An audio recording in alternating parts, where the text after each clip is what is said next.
Hi everyone, my name is Kyra Grattan and I am a graduate of Brooke's Herbalism Finding Your Roots course. I finished up in January of 2018 and Brooke asked if I would share my Materia Medica with all of you. So for my actual book itself, I went to, I think either Walmart or Michael's, and I bought a large artist sketchbook where the pages are just completely blank. And then I bought some stamps and ink and just kind of decorated it to make it my own. On the inside there you can see that I worked on this from 2016 to 2017. And then here is my table of contents. So you can see I've listed the 9 different systems of the body that you'll be focusing on throughout the course. And each one of those systems then has its own section. So you can see that this is the soul section, and then if I go ahead a little bit here, there's the reproductive system section. So within each of these sections then, I have 8 herbs. So 5 of the herbs are the ones that you'll learn about in class as you study that system. And then it's your job to find 3 additional herbs that help to support and nourish that body system. So when we were studying the reproductive system, the additional 3 that I researched and then wrote about in my Materia Medica were Dong Quai, Wild Yam, and Pau d'Arco.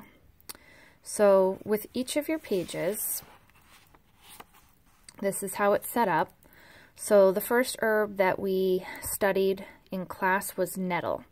So I listed that up top here. And then using my herb book, I learned what the common names for nettle are. In this case, there's just one. Sometimes you have multiple common names.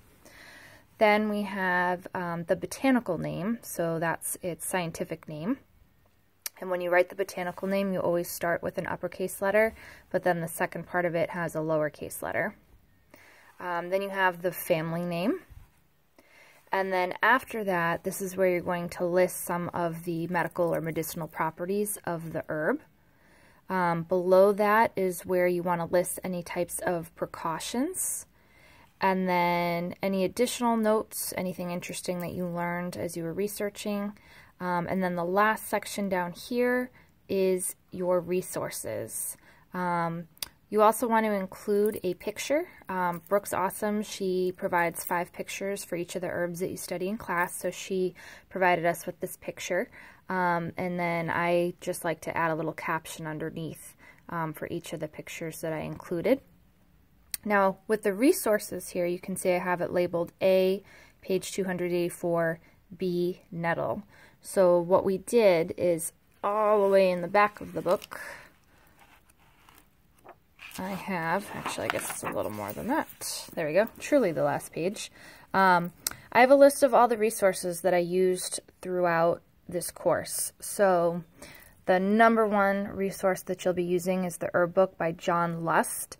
At first that book can seem, I guess, a little overwhelming if you're not quite sure of how things are organized, but once you become familiar with the organization system, it's like your go-to book. Another resource I used quite a bit of was the Mountain Rose Herbs website. So on that previous page a moment ago, you saw that I had listed A and B as my resources. So I looked up nettle in the herb book, and then I also looked it up in the Mountain Rose Herbs website. Then I have a list of additional websites or books that I used along the way. I definitely recommend this one, and Brooke will tell you about this too, the University of Maryland Alternative Medicine website. This has some really good information here, and I found that I used that quite a bit. But then some of the other books here were just books that I already had at home in my personal collection and was able to reference a lot throughout the course. So all together here, just so you guys can get a sense of how cool this is when it's done. I'll try to grab from the back here. So I did have a few blank pages at the end, but you can see this book really gets full. And it is work, but if you pace yourself and you don't try to just do it all at once, and trust me, I made that mistake on more than one occasion.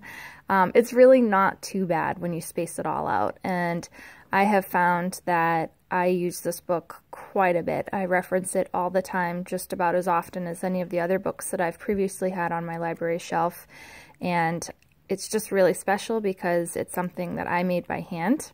Oh, one thing I should let you guys know, I have a tendency to be kind of a perfectionist, and I had to really let that go when I created this book. And so where I knew I wanted to do it in pen, I wanted the ability to be able to make mistakes along the way, but also kind of fix them up if I needed to. So I did use erasable pen throughout this project. So that might be something that you look into as well if you plan to do it in this way. I know in my class there were other people who chose to do it on lined paper or to go into like a Google Doc or Microsoft Word and create like a template. However works best for you, but I really like having this full book. I think it's cool having it in my own handwriting. As Brooke will tell you, studies show that you remember information better when you actually write it by hand versus typing it. So I just think it's really cool, and I hope to be able to pass this book of knowledge down to my family someday.